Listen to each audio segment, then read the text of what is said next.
Hello friends, welcome to bamboos kitchen. இன்றைக்கி நம்ம கிச்சனில் தேங்காய் சாதம் குக்கரில் எப்படி செய்யலான்னு பார்க்கலாம் வாங்க. எண்ணெய் காஞ்சதுமே 6 இல்லைனா 7 ஏலக்காய் சேர்த்துக்கலாம். 1.5 டேபிள் ஸ்பூன் அளவு இஞ்சி பூண்டு விழுது சேர்த்துக்கலாம். வாசனைக்கு கொஞ்சமாக புதினா சேர்த்துக்கலாம். இஞ்சி பூண்டு வாசனை போகிற வரைக்கும் நல்லா வதக்கிக்கோங்க. 1/4 டேபிள் ஸ்பூன் அளவு மஞ்சத்தூள் சேர்த்துக்கலாம். அவ்வளோதாங்க. இந்த டம்ளரில் தான் நான் 1.5 டம்ளர் அளவு பாஸ்மதி அரிசி எடுத்திருக்கேன். அதை நான் கழுவி ஊற போட்டிருக்கேங்க. இப்போ ஃபஸ்ட்டு எடுத்த தேங்காய் பாலுங்க இது செகண்ட் எடுத்த பால். 1.5 டம்ளர் அளவுக்கு 2.5 டம்ளர் நான் தேங்காய் பால் ஊற்றிருக்கேன். தேவையான அளவு உப்பு சேர்த்து நல்லா கொதிக்க விடுங்க. கொதித்த பிறகு கழுவி வச்சுருக்க இந்த அரிசியை நம்ம இதில் போட்டுடலாம். நல்லா கொதிக்கிட்டோங்க. இந்த கன்சிஸ்டன்சி போதும். இங்கே பாருங்கள், இந்த மாதிரி தண்ணி எல்லாமே வடிஞ்சிருக்கணும். இப்போ நம்ம எந்த விசிலுமே விட போகிறது கிடையாது. நம்ம அப்படியே தான் தம் போட போகிறோம். மீடியம் ஃப்ளேம்லேயே வச்சு க்ளோஸ் பண்ணிட போகிறோம். இங்கே பாருங்கள், இந்த ஸ்டேஜ் இருக்கணும்.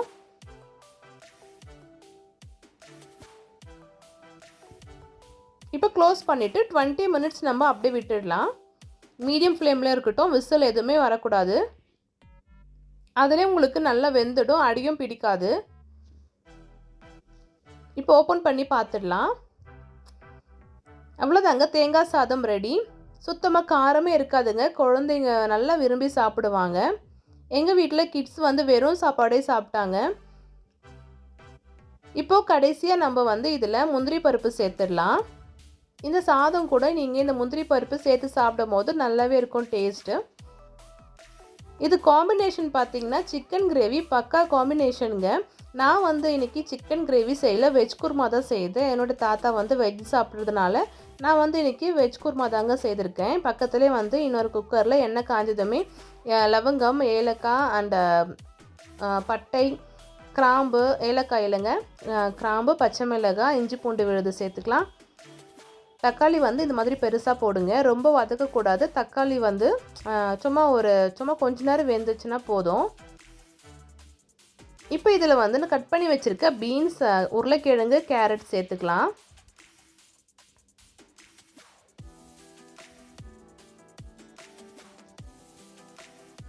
இப்போ நல்லா கிண்டி விட்டுருங்க. தேவையான அளவு உப்பு சேர்த்துக்கோங்க. வீட்டு மிளகாத்தூள் தாங்க நான் சேர்த்துருக்கேன். நீங்களும் உங்கள் காரத்துக்கு ஏற்றபடி நீங்கள் சேர்த்துக்கோங்க. வெறும் மிளகாத்தூள் கூட சேர்த்துக்கலாம். இப்போ குருமாவுக்கு நம்ம தேங்காய், முந்திரி பருப்பு அண்டு சோம்பு சேர்த்து நம்ம பேஸ்ட்டாக அரைச்சிக்கலாம். ஒரு 4 துண்டு தேங்காய் எடுத்திருக்கேன். ஒரு 5 துண்டு முந்திரி பருப்பு, சோம்பு கொஞ்சமாக போட்டு நம்ம மிக்சியில் இந்த மாதிரி கிரைண்ட் பண்ணி எடுத்துக்கோங்க.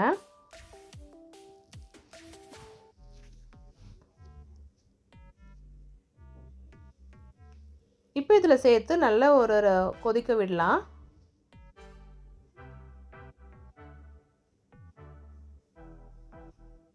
அவ்வளோதாங்க. கடைசியாக நீங்கள் வாசனைக்கு புதினா சேர்த்து ஆஃப் பண்ணிடலாம். அவ்வளோதான், குருமா ரெடிங்க. தேங்காய் சாதம் அண்ட் குருமா ரெடி. உங்கள் வீட்டில் நீங்கள் ட்ரை பண்ணி பார்த்துட்டு எப்படி இருக்குன்னு சொல்லிவிட்டு மறக்காமல் கமெண்ட் பண்ணுங்கள். என்னோடய சேனலை நீங்கள் ஃபர்ஸ்ட் டைம் பார்க்குறதா இருந்தால் மறக்காமல் சப்ஸ்கிரைப் பண்ணிக்கோங்க, லைக் பண்ணிக்கோங்க அண்ட் ஃப்ரெண்ட்ஸ் எல்லாருக்குமே ஷேர் பண்ணிக்கோங்க. ஸோ நெக்ஸ்ட் வீடியோவில் உங்களை சந்திக்கிறேன். பாய்.